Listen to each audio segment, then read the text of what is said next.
emosional waktu itu tidak labil, jadi saya langsung memutuskan, saya ngerasa nggak nyaman, saya keluar gitu. Wanita itu benar kata Mbak Nuri, suka memendam. Bahasanya harus kehilangan semuanya bahkan pada saat ini. Kalau perempuan setelah menikah itu dunianya adalah suami. Sebenarnya satu yang dibutuhkan wanita itu ruang. Ruang untuk bertumbuh, ruang untuk pulih, ruang untuk bahagia. Jangankan berbicara di depan orang, mau buka pintu rumah itu saya merasa takut. Wanita itu nggak muluk-muluk sih. Nggak harus kita dibelikan berlian, nggak harus kita dibelikan jet pribadi gitu kan. Karena perempuan itu paling senang kalau nggak didengerin, ya ditransferin. Luka yang kita alami itu sebenarnya adalah tempat cahaya masuk. Saya istilahnya, namanya saya perintis, bukan pewaris gitu kan.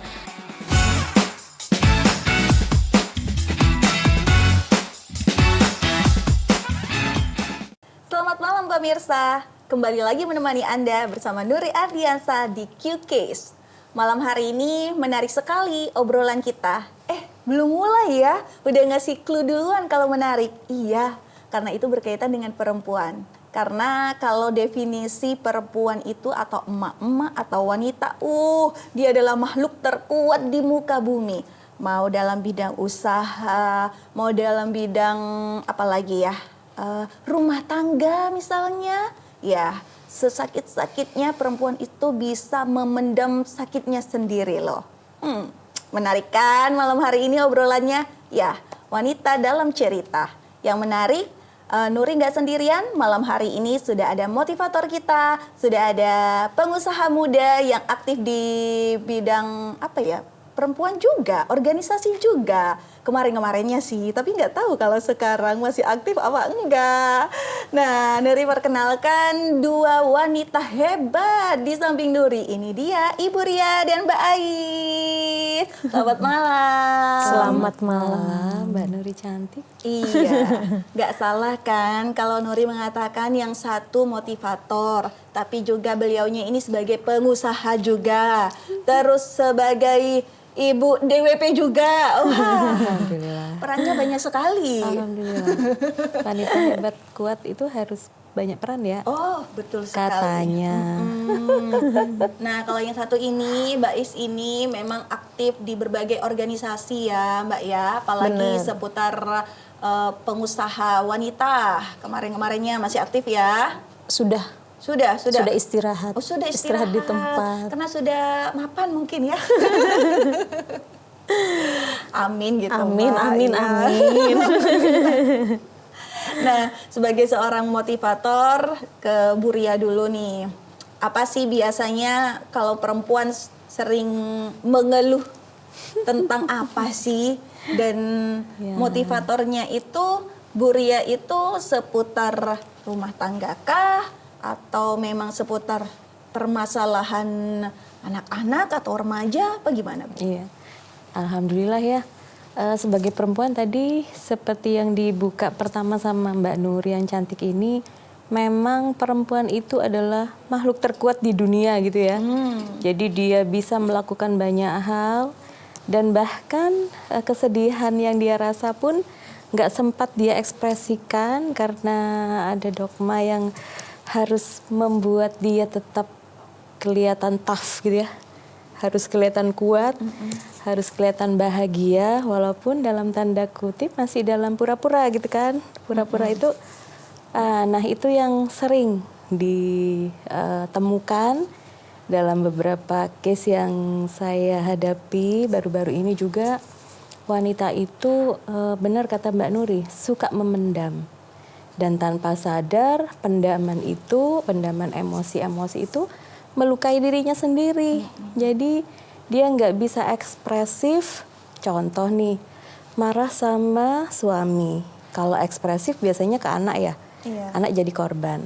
Nah, padahal kalau mau ekspresif kan tidak begitu caranya.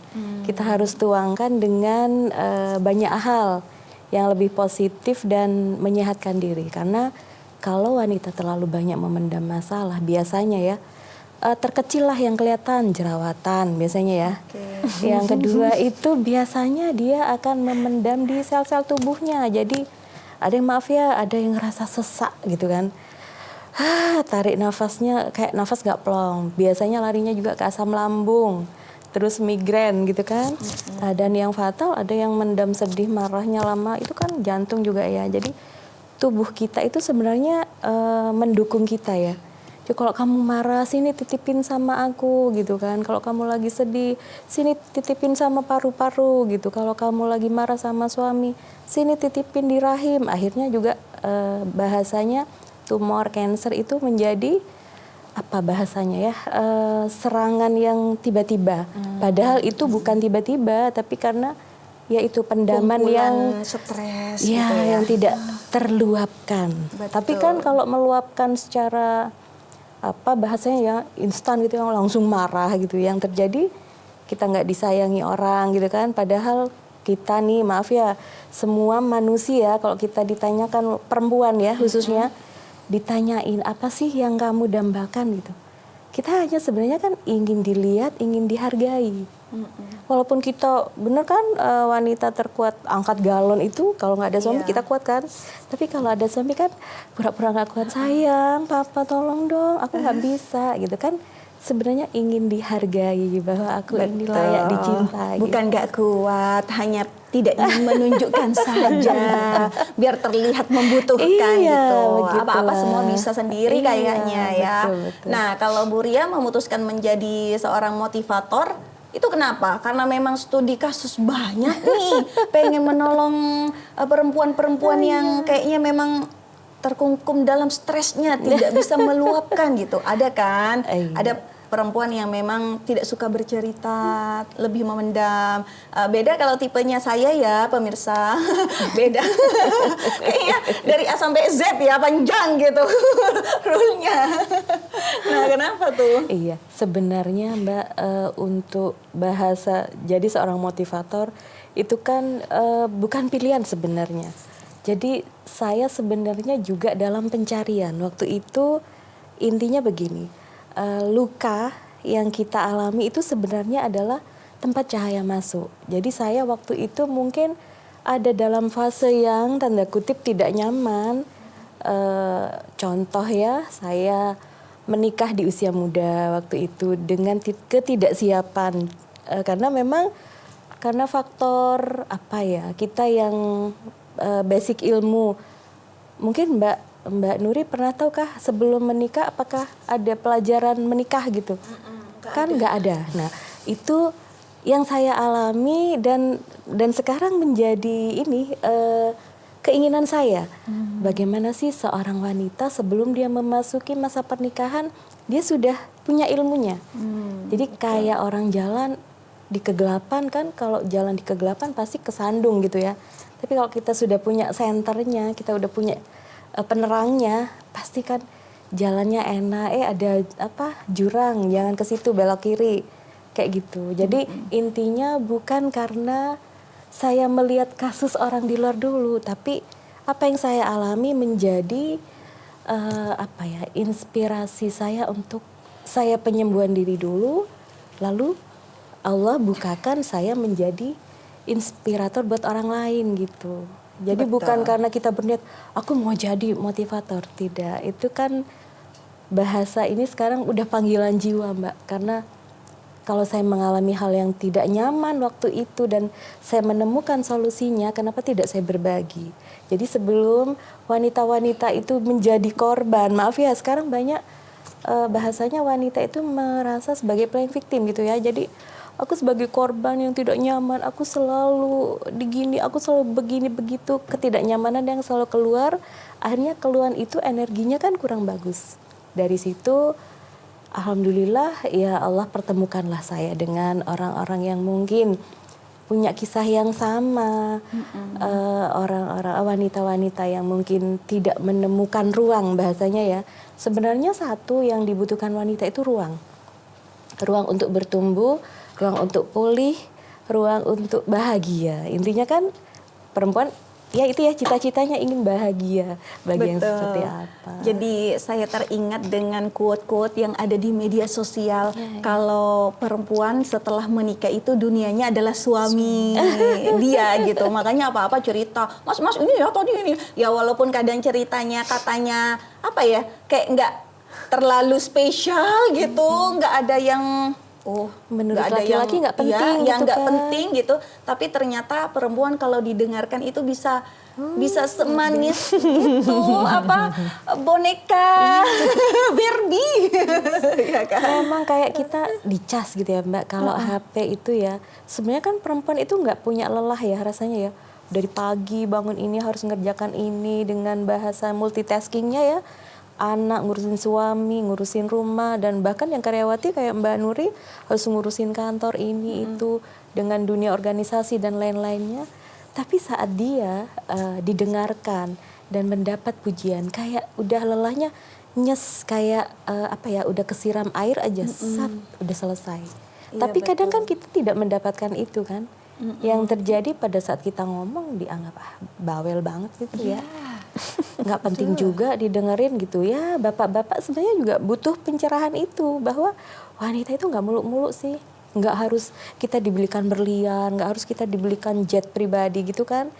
Tapi kalau dapat itu ya alhamdulillah sih Ya, Mbak. alhamdulillah sih. Tapi kalau kita didengerin aja, kita mendapat ruang untuk ngomong, untuk curhat tentang kelelahan kita, udah selesai tuh sebenarnya. Cuman banyak yang nggak paham itu. Betul, karena perempuan itu paling senang kalau nggak didengerin ya ditransferin. Yes. Itu kuncinya.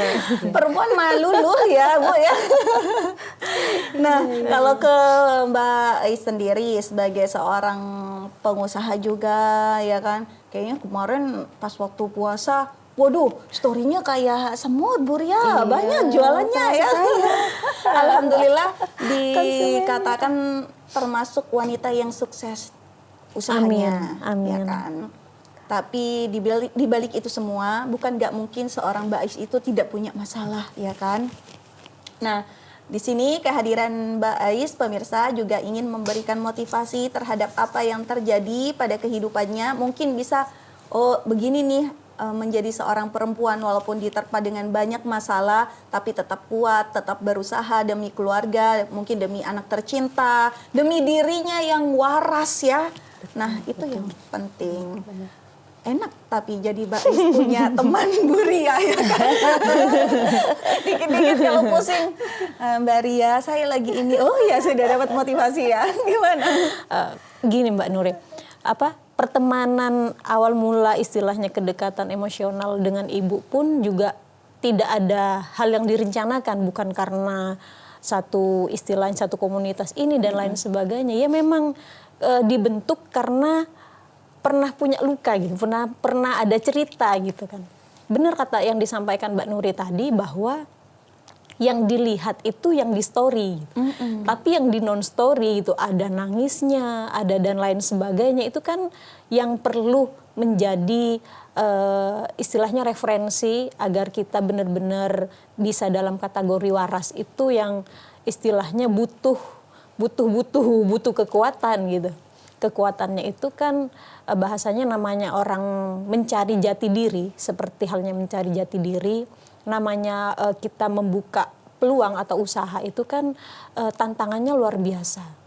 Kalau kita istilahnya mungkin bisa dikatakan kalau kita menggunakan seragam, tantangannya mungkin suasana kantor, suasana kantor, regulasi, terus kemudian bagaimana sikap pimpinan yang baru dan lain sebagainya, mungkin adaptasinya di situ. Tapi kalau seperti yang di luar, yang wira swasta dan menjalankan usaha, itu kan eksternalnya yang banyak, yang tiba-tiba ada COVID, yang tiba-tiba ada hal yang tidak diduga, terus ada namanya mungkin dari peradaban ke digitalisasi, itu kan menjadi dampak. Jadi mungkin yang secara umumnya yang awal mulanya kita memiliki usaha A, tiba-tiba dengan adanya dampak eksternal, akhirnya menjadi tiada. Jadi itu untuk menjaga kewarasan itu yang benar-benar butuh, butuh apa namanya, power yang luar biasa. Seperti halnya ya mungkin kalau seandainya, kalau katanya banyak yang di media sosial itu rumah adalah tempat ternyaman. Jadi kita harus memiliki pilihan secara spesifik. Kita mau lebih fokus kemana nih. Jadi kalau seandainya kita fokusnya kita rumah, jadi yang itu dijadikan yang nomor 2. Atau kita menjalankan usaha tapi yang dari rumah gitu. Jadi dengan beberapa banyak tantangan yang terjadi, kita jangan bahasa kasarnya jangan terlalu galau, jangan meratapi, tapi kita harus bisa mencari peluang yang lain. Walaupun mungkin kita bisa dikatakan tidak sukses di bidang A, kita nyari peluang di bidang B. Maksudnya jangan menutup kemungkinan untuk kembali lagi ke permukaan. Walaupun mungkin istilahnya banyak gelombang itu jangan bahasanya jangan diratapi, tapi dilalui dengan energi kepositifan kita gitu. Lambat laun akhirnya hal yang kalau kita melampaui energi yang negatif, akhirnya kita akan menjadi berbagi kepositifan itu sendiri. Kok kayak kalau dengar Mbak Ais ini kok kayak nggak ada luka, nggak ada cerita lukanya ya, kok lebih udah bisa move on karena sudah ditercas tadi di perjalanan. Jadi rasanya kayak yang seger lagi, Mbak Nuri. Kadang luka yang berdarah-darah itu membuat kita jauh lebih kuat ya, Mbak Ais. Nanti kita juga pengen sekedar tahu pengalaman Mbak Ais bagaimana bisa bangkit dari luka, dan luka apakah itu yang terpendam walaupun mungkin sampai saat ini masih ada, tapi dia sampai saat ini juga masih kuat bisa menghadapi itu semua, bisa melewati itu semua sehingga bisa menikmati hidup. Ini adalah perempuan yang free ya, perempuan yang sudah bebas dari deritanya gitu. Perempuan dalam cerita memang menarik ya. Mungkin para ibu-ibu di sana yang juga punya luka atau mungkin kurang motivasi atau dukungan dari keluarga, tenang pemirsa, Anda tidak sendirian. Mudah-mudahan dengan adanya kita di Q-Case bisa memberikan pandangan hidup yang lebih positif. Kita akan kembali setelah yang satu ini.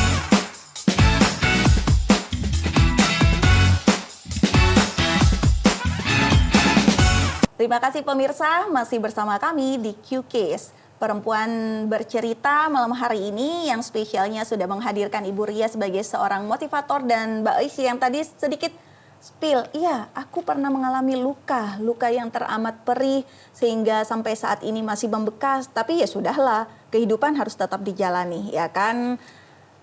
Memang sih kayaknya apapun luka itu akan sembuh ketika hari telah berlalu. Ya kan?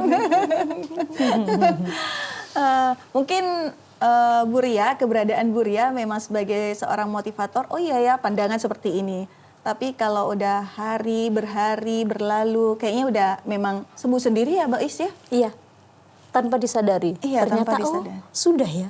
Oh iya, pernah dalam fase seperti itu ya? Saat ini masih berlalu. Oke, kalau boleh tahu luka yang pernah dialami itu seperti apa? Mungkin kisahnya juga sama dengan pemirsa atau perempuan-perempuan lainnya? Iya Mbak Nuri, terima kasih. Sebenarnya sangat-sangat ini ya, kalau seandainya masih mau flashback itu, bahasanya dulu pada saat itu sudah memiliki usaha yang memang dirintis. Luar biasa ya. Yang benar-benar dirintis sesuai dengan passion gitu. Hingga memiliki nama besar, yaitu dikonveksi pada waktu di sini, yang memang benar mendarah daging, memang jadi impian pada waktu itu, mulai dari sejak kuliah jadi impian.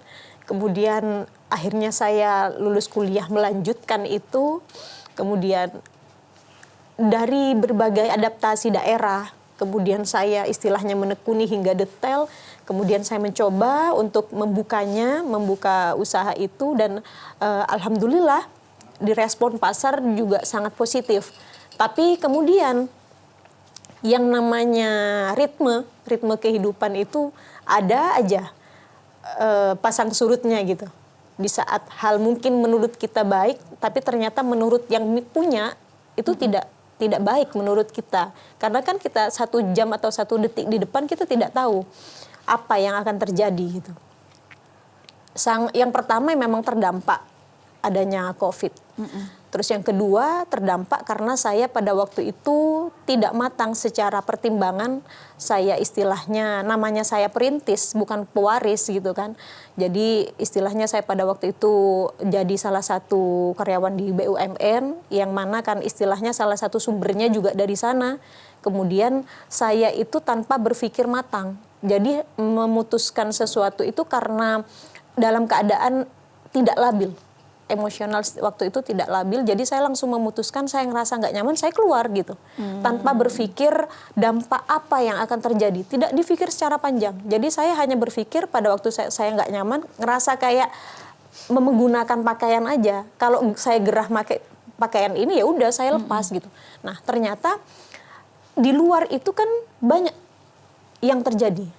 Istilahnya pergulatan yang terjadi itu luar biasa karena yang namanya usaha itu kan berdampingan dengan modal, dengan pembeli dan dengan lain sebagainya. Di situ istilahnya secara finansial saya mengalami luka. Yang awal mulanya saya memiliki 3 gerai, di Sumeneb sendiri 2, kemudian di Jember pada waktu itu ya saya bahasanya harus kehilangan semuanya bahkan pada saat ini. Jadi yang awal mulanya saya punya nama yang hingga pada waktu itu sudah menjadi brand saya istilahnya di konveksi saya sendiri di masing-masing waktu itu spesifikasinya di fashion hijab. Kemudian saya sudah punya nama sendiri karena adanya hal yang tidak diinginkan anggap tidak sukses luar biasa. Pertama yang saya rasakan itu merasa tidak percaya diri. Pernah sampai benar-benar saya apa yang saya miliki. Jadi saya ngerasa tidak kayak udah mau bicara di depan orang itu ngerasa kayak yang jangankan berbicara di depan orang, mau buka pintu rumah itu saya ngerasa takut. Segitunya gitu. Pada saat itu keadaan itu memutuskan Mbak Ais itu kayak apa ya? Ada terbelah lah istilahnya. Yang satu mikirin bisnis hancur, yang satu kan mikirin keluarga ya kan, dimana ini semuanya harus tetap berjalan. Tapi ada yang kalah di situ ya kan. Benar. Ya kan. Nah perasaannya seperti apa ketika saya terus terang pemirsa, ketika Mbak Ais itu punya usaha, termasuk salah satu orang yang juga ngikutin usahanya ya kan. Ada teman saya juga, wah selalu ngikutin tren terbarunya Mbak Ais. Tapi di balik itu semua bukan nggak mungkin, kita kan sama-sama Sumeneb ya Mbak ya. Hal-hal selentingan seputar Mbak Ais itu juga hadir ya di dunia pergosipan. Benar. Ya kan? Benar. Nah dari situ mungkin Mbak Ais yang merasa terpuruk. Benar. Antara keluarga dan bisnis itu. Keseluruhan pada waktu itu. Jadi yang terdampak itu bukan hanya psikis saya. Jadi secara sosial, ya kan, di mata sosial terus secara keluarga terdampak semua. Jadi untuk bangkit, untuk melampaui itu semua memang butuh perjuangan. Pada waktu itu saya masih belum mengenal metode bagaimana cara meliris diri, bagaimana saya untuk menenangkan diri dan lain sebagainya. Yang ada dalam pikiran pada waktu itu kabur. Dalam pikiran saya harus gimana caranya saya membersihkan diri itu. Tanpa berpikir gimana menyembuhkan luka. Nah, sesungguhnya kalau seandainya kita memiliki luka, harusnya kan harus yang sembuh sendiri kan dari pribadi. Bukan kita harus istilahnya adaptasi ke tempat baru, terus meninggalkan tempat yang lama. Tidak. Jadi mungkin kalau seandainya kita pergi dari tempat yang istilahnya kita pernah luka di tempat ini, kita pergi dari sini untuk mencari solusi di tempat lain, nanti kalau saya sudah menemukan solusinya, saya akan kembali. Tapi di saat akan kembali, orang kan pasti akan mengingat lagi. Akhirnya dia terluka lagi. Nah, kenapa saya memilih tetap istilahnya bertahan gitu kan? Semua butuh komunikasi. Jadi hal yang negatif dilampaui dengan kepositifan seperti itu. Pada saat itu siapa dari keluarga yang tidak mendukung gitu atas keputusan Mbak Ais, terus terjadinya mungkin ketika itu COVID ya, pas masa COVID ya, ketika mohon maaf agak down ya usahanya. Nah, itu gimana dari keluarga? Siapa yang paling tidak mendukung responnya Mbak Ais sehingga menimbulkan luka yang amat perih? Semua. Jadi semua aspek. Jadi kedua belah pihak, keluarga besar bahkan, yang istilahnya yang awal mulanya siapa sih yang mau dalam posisi kalau seandainya boleh memilih, tidak mau memilih di posisi tidak nyaman, pasti akan memilih nyaman. Jadi di saat saya merelakan diri untuk ngerasa istilahnya melepas ketidaknyamanan dan ternyata itu berdampak lebih tidak nyaman secara manusiawi saya yang merasakan. Tapi kan kita tidak tahu secara istilahnya hal yang akan terjadi di depan. Pada waktu itu kedua belah pihak dari semua keluarga besar yang bahkan istilahnya tidak merespon baik. Jadi saya benar-benar berdiri di atas kaki saya sendiri. Ketika itu Mbak Ais itu ditinggalkan sama pasangan? Masih, tapi dalam artian bahasanya itu mendampingi tapi tidak membersamai. Okay. Jadi yang istilahnya yang benar-benar mengetahui alurnya, yang istilahnya merintis total kan saya. Jadi yang bertanggung jawab saya, bersama tapi tidak dibersamai. Jadi posisinya saya pada waktu itu setelah lahir anak pertama baru melahirkan anak yang kedua umur 7 hari. Yang pada saat itu benar-benar bergejolaknya istilahnya kalau dalam finansial otomatis semua yang berguncang itu istilahnya yang terguncang itu semua. Jadi pernah melakukan istilahnya mengiyakan keinginan untuk segera nyaman. Pernah saya pindah dari Sumeneb, tapi itu bertahan berapa bulan. Pada saat itu saya merasa bukan ini solusinya. Solusi saya harus tetap menghadapi apapun resikonya. Iya, pada saat itu ketika di pikiran bergejolak ya, ini udah nggak relate dengan prinsip saya gitu. Memutuskan memang untuk ya sudahlah, harus ada yang diakhiri, harus ada yang dilawan agar sama-sama nyaman gitu. Bagaimana perasaan waktu itu untuk mengambil keputusan, Mbak Ais? Saya lebih memilih untuk istirahat sejenak. Istirahat sejenak dalam artian saya mau istilahnya mau menyembuhkan, saya ingin bernafas dulu nih. Jadi apa yang jadi sakit saya itu di mana? Terus kemudian salah saya di mana?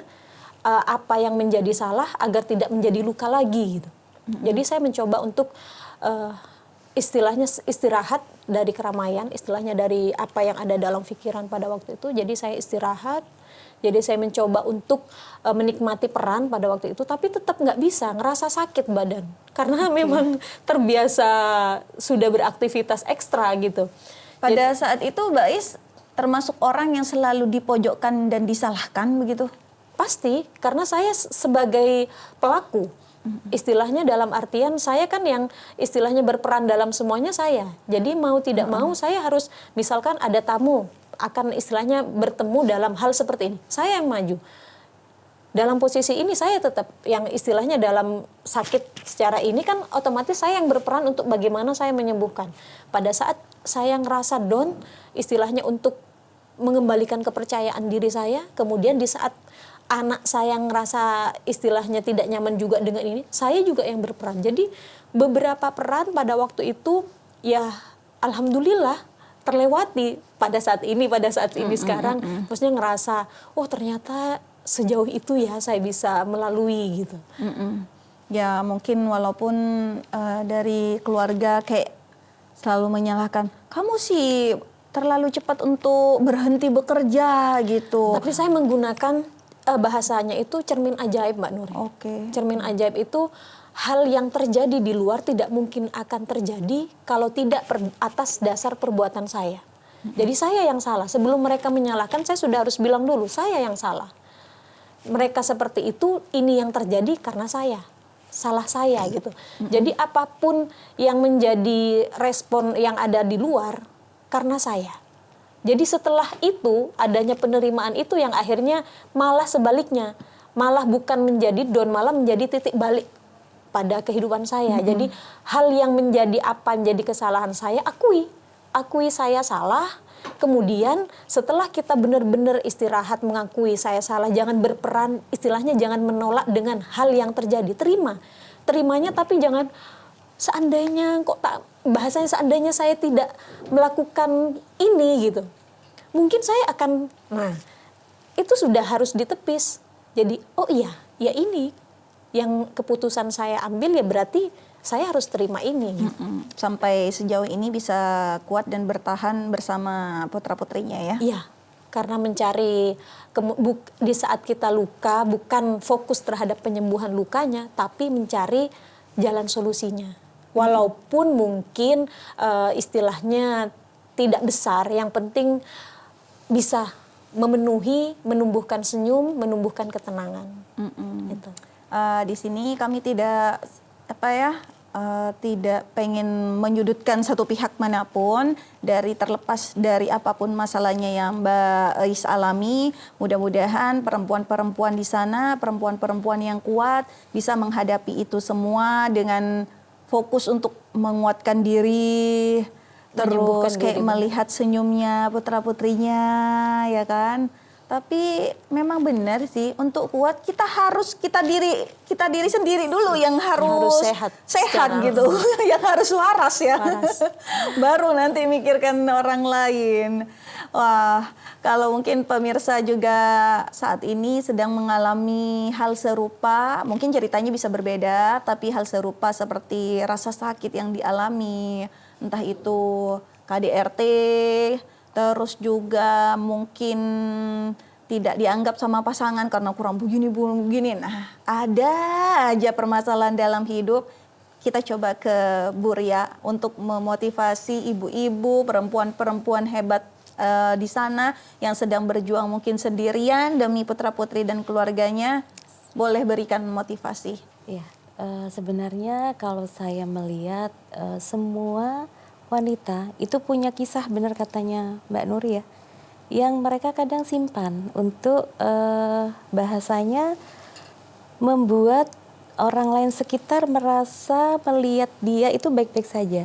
Jadi dia itu mau cerita sama dunia, I'm okay, it's okay, I'm fine gitu kan. Tapi ternyata ya betul ya katanya Mbak Yus tadi, pasti ada kisah yang walaupun tidak sama. Tapi sebenarnya kalau dari kacamata yang saya lihat itu, mereka itu mengalami hal-hal seperti itu, termasuk saya juga wanita. Itu sebenarnya karena lupa untuk merilis. Jadi faktor emosi itu sangat penting, Mbak. Karena kita sebagai ibu adalah pilar rumah tangga.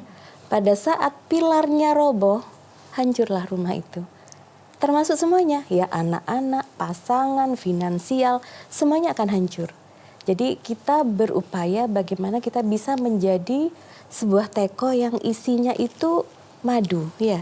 Jadi seumpama kita adalah tubuh fisik wanita yang Allah ciptakan sempurna ini, kita harus menjadi teko yang isinya itu adalah kebaikan. Karena apa? Pada saat orang lain ingin meminta dari kita, contoh menyiapkan satu seloki kecil, yang dikeluarkan itu sesuai dengan isinya kan. Kalau isinya madu, keluarlah madu. Kalau isinya maaf lagi air comberan nih nggak dicuci atau minuman yang udah sebulan nggak diapa-apain, keluarnya ya air yang busuk itu. Nah itu sama. Jadi kita sebenarnya sama Allah diciptakan fitrah sebagai perempuan yang kita sebagai Islam ya, kita adalah istilahnya keturunan dari Siti Hawa. Jadi di mana untuk menemukan Nabi Adam itu kan butuh proses. Nah, di situ saya dipertemukan, Allah mempertemukan saya dengan ilmu energi, bahwa sebenarnya kita ini adalah energi. Jadi kalau kita punya energi kebaikan, maka kebaikanlah yang akan kita tarik.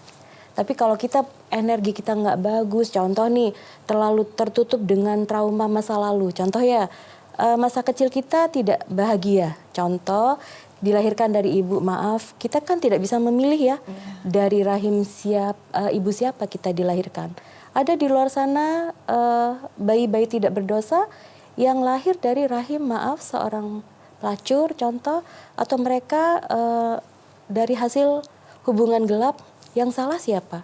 Bukan bayinya kan, tapi orang tuanya. Dan bayi itu harus menanggung penghakiman dari orang luar. Tapi justru dari situlah itu adalah luka yang akan membuka cahaya masuk. Jadi istilahnya apapun yang terjadi kita belajar untuk menerima takdir. Kalau Bahasanya tadi Mbak Ais bilang menerima. Jadi kalau kita mengalami sesuatu yang tidak nyaman, zona tidak nyaman, contoh dikasari dengan suami, sakit kan? Sakit pasti. Tapi apakah kita menyalahkan suami? Dasar suami tidak bertanggung jawab, suami yang jahat. No, tidak begitu. Solusinya kita yang menariknya. Kok bisa gitu, Bu? Iya, karena apa? Suami itu pada saat bertemu dengan kita, itu energinya sama. Jadi kita ini kalau energi ya kayak medan magnet, kebaikan, magnet kebaikan akan menarik kebaikan juga. Pada saat kita mendapat sesuatu yang tidak nyaman, jangan langsung maaf ya kejar orangnya, lalu kita hakimi dia. Tapi selesaikan dulu, rilis dulu.